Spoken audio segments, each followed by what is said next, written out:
Morning. হ্যাঁ, good morning friends. আমরা আবার চলে এসেছি। এটা ঠান্ডাকাল না গরমকাল বুঝতে পারছি না, এই জন্য আমার বড় মুখখানা ওরকম। হ্যাঁ, এই দেখ হাফ গেঞ্জি পরছি, ভাবছি আবার গেঞ্জি না পরলেও হতো, এরকম ব্যাপার হয়ে গেছে। কেননা ওয়েদারটা এমনই, কখনো ভাবছি যে একটা ছোটা পরবো, কালকে রাতে তো পাখা চালিয়ে শুতে হয়েছে। কালকে রাত্রিরে পাখা মানে ফুল স্পিডে পাখা চালিয়ে শুতে হয়েছে সেই। আর রিসানো নালে কান্নাকাটি করছে, কেননা ও বুঝতে পারছি যে পাখাটা যে একটু বন্ধ করলাম দিকে উপর দিকে তাকিয়ে আছে, ও অতটা বোঝে যে ওরও গরম লাগছে, তাই না?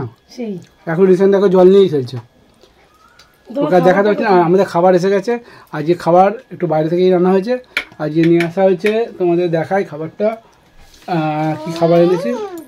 এই যে দেখো বটরা, আর তার সাথে কি বলে ঘুগনি বলে তো নাকি? ও না না না, আমি একটু চিনি না। এদিকে ওদিকে মা খাচ্ছে, এই যে মা কোথায় গেল? মা খাচ্ছে, আর এদিকে আমার ছেলে, এই যে ছেলেকে দেখা যাচ্ছে না।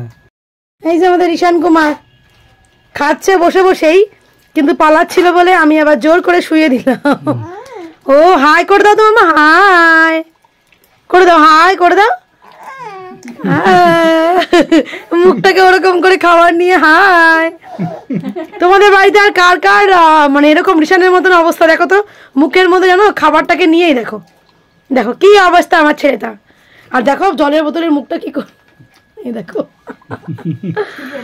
আর কি পাড়ো দেখা গেল, ইগনোর করো প্লিজ। আর এই হচ্ছে দুষ্টুমি। তো চলো এখন থেকে শুরু করছি, চেষ্টা করব তোমাদের সঙ্গে অ্যাটলিস্ট আজকের মর্নিংটা শেয়ার করার।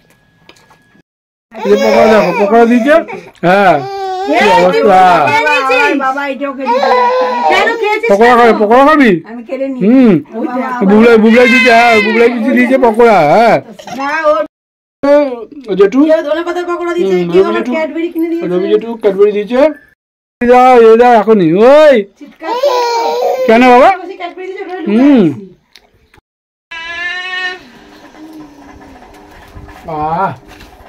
চা খাচ্ছি, তাদের সাথে পকোড়া, এই পকোড়া হচ্ছে, এটা নাকি পকোড়া খাওয়া গেছে। এবারে দে বাবা, দে বাবা, দে আমাকে, দে, দিবি? খেতে দেবো, খুলে দেবো, তুই খুলে নিবি। ফার্স্ট না নিজে না, শোনা না,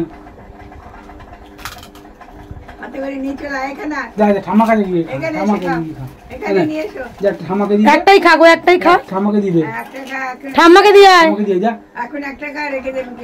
আস্তে আস্তে দিয়ে যা, ঠাম্মাকে দিয়ে। ও বাবা খাওয়াটা দিচ্ছে, যা করছে করুক। আর এখানে এই যে ওটা যেহেতু মানে মামুনিকে চিনি দিয়ে করে দিচ্ছি, এখানে হচ্ছে আমার ইলিশ ভাপা দুপুরের লাঞ্চে। আর এই যে রিশানের সবজি কেটে নিয়েছি, রিশান একটা চাপাবো এবার। তার সাথে তেলও আছে, তেল দিয়ে ভালোই লাগে খেতে। এখানে কিন্তু ভাপা রেডি হয়ে গেছে, দেখতে পাচ্ছ, দেখতে বেশ ইয়াম্মি লাগছে। এবার শীতকালে এই ভাপা ইলিশটা খেয়ে কেমন লাগে সেটাই আজকে মেইনলি তোমাদের উদ্দেশ্যে জানানো, সেটা আমার বর খেয়ে তোমাদেরকে বলবে। চলো এবার এটাকে দিয়ে দিই, এই যে এনার আওয়াজ। চলো আমি আগে বেড়ে নিই। ভাপা কিন্তু ওকে দিয়ে দিয়েছি, এখানে রয়েছে 2 পিস মাছ আর এই যে লঙ্কা। ভাপাতে তো এই লঙ্কাটা যেন জাস্ট অসম্পূর্ণ। তো চলো ও খেয়ে দেখো। ভাজাটা খাচ্ছ কেমন লাগছে? দারুণ দারুণ, ভালো না?